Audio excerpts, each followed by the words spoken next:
गेल्या 1.5 वर्षापासून एक विचार मनात घर करून बसून होता. काय तो विचार? ब्लॉगिंग.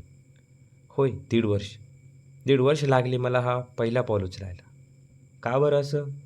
तर ती होती भीती. भीती कॅमेऱ्यासमोर येण्याची, भीती स्पॉटलाईट होण्याची, भीती पहिला पाऊल उचलायची. परंतु आज मी त्या भीतीचा सामना करणार आहे. कोणतरी सांगून गेलं, कोणतेही कार्य करायला सर्वात मोठा चॅलेंज हा त्याच्यात सुरुवात करणं आहे. आणि मी त्या चॅलेंजला फेस करणार आहे. तर बस मग झाला निर्णय, ब्लॉगिंग सुरू करायची. परंतु नेमकं सुरुवात करायची कुठून? तर सुझाव आला, चांगल्या कार्याची सुरुवात नेहमी कुलदैवतच्या आशीर्वाद घेऊनच करावी. पण कुठे? उत्तर आहे तुळजापूर. कोणी तुकाई तर कोणी अंबाबाई, कोणासाठी जगदंबा तर ती कोणासाठी मर्यामा, कोणी तुळजाभवानी या नावाने तिला पुजतात. अख्ख्या ब्रह्मांडाची जन्मदात्री, जगाची पालनपोषण करणारी माझी कुलदैवत आई तुळजाभवानी. नावे अनेक, भाषा अनेक, संस्कृती अनेक, पण एक भावना जी कधी न बदलणारी, ती मात्र एकच, आई, माझी आई, आई तुळजाभवानी. नमस्कार मंडळी, माझं नाव आहे मनीष. स्वागत करतो माझ्या या पहिल्या ब्लॉगमध्ये. तुळजापूर ट्रिप. आई भवानीचं नाव घेऊन घरातनं निघालो आम्ही या डुगडुगमध्ये बसून स्टेशनकडे, जे आम्हाला पडलं 40 रुपये. तिकीट बुक नाही झाल्यामुळे साधीवाली तिकीट काढावी लागली. नांदेडवरनं धाराशिवसाठी जे पडले 110 रुपये. जाम गर्दीच्या गर्दी, वरून गरमी सांगूच नका. अच्छा, ठीक आहे. प्लॅटफॉर्मवर आल्यावर आम्हाला आमच्या या कॉलेजच्या सिनियर भेटल्या, ज्यांचे भाऊ आणि बहीण पंढरपूर जात होते.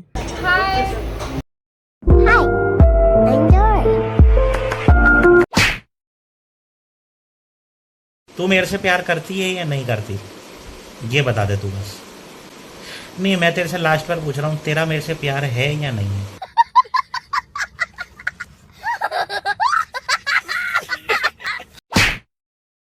काही वेळानंतर आईनं बांधलेला डब्बा खाल्ला आणि चर्चा करता करता 6 तास कधी गेले माहितीच नाही पडलं. 6 hours later. अनिकेतला बाय म्हणून मी उतरून जातो धाराशिव या स्टेशनवरती. उतरल्यावरती काकांना कॉल केलं रूमसाठी. काका रूम आहे का? काका तर ये म्हणे, बट रिक्षा एकही जायला तयार नव्हते. इथेच माझी ओळख झाली कृष्णाशी, जो की माझ्यासारखा सोलो एकटा ट्रॅव्हल करत होता.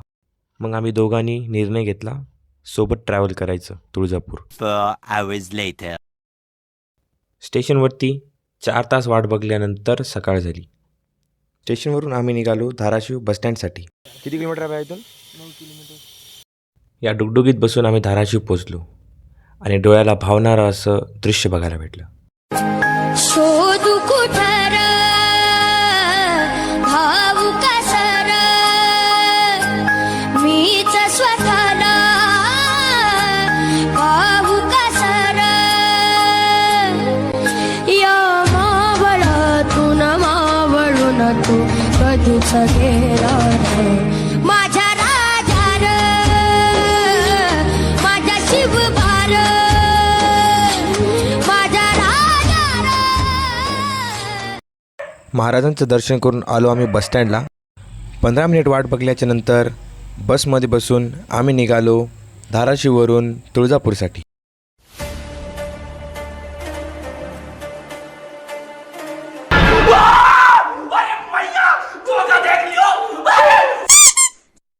अख्ख्या तुळजापूर ट्रिपमध्ये सर्वात सभ्य आणि डाऊन टू अर्थ व्यक्ती म्हणजे हे ड्रायव्हर मामा. तुळजापूरच्या या पावनभूमीवर उतरून एक सुकून वाटला. सकाळी सकाळी बसमध्ये धक्केखात ट्रॅव्हल केल्यानंतर मी आणि माझा मित्र आलो या इडली सेंटरवर, जिथे आम्ही घेतली माझा favourite combination idli sambar with lassi.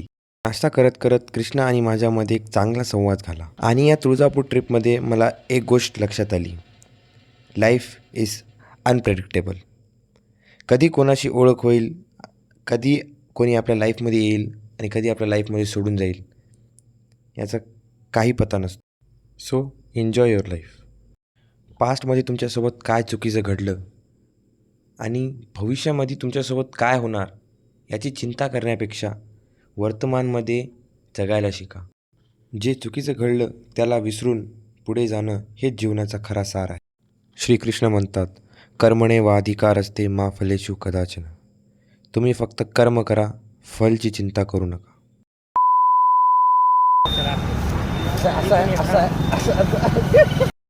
त्यातनं आलो आम्ही या पूर्णविहार लस्सीवरती.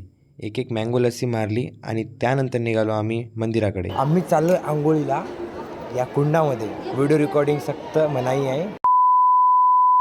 आंघोळ वगैरे करून आम्ही आलो मंदिराकडे आणि दर्शनासाठी लागलो. 4 hours later. आई तुळजाभवानीचं दर्शन करून आम्ही परत निघालो धाराशिवसाठी. स्टेशनला आल्यावर काही स्नॅक्स घेऊन आम्ही बसतो ट्रेनमध्ये. झोपेतून जेव्हा डोळे उघडले तेव्हा ट्रेन होती लातूर या स्टेशनवरती. सकाळी सकाळी पोचलो आम्ही नांदेड या स्टेशनवरती. 2 दिवसाची अपुरी झोपमुळे थकवा होत होता. त्यामुळे 3 तासासाठी ही डॉर्मेटरी बुक केली. 3 तासानंतर फ्रेश होऊन मी निघालो घराकडे. हा होता माझा पहिला व्लॉग. हा व्लॉग बनवताना मी जर काही चुका केल्या असतील तर त्या चुकांना दुरुस्त करण्याचा प्रयत्न मी पुढच्या व्लॉगमध्ये करेल. स्टे कनेक्टेड आणि फॉलो आणि सबस्क्राईब करणं विसरू नका. थँक्यू.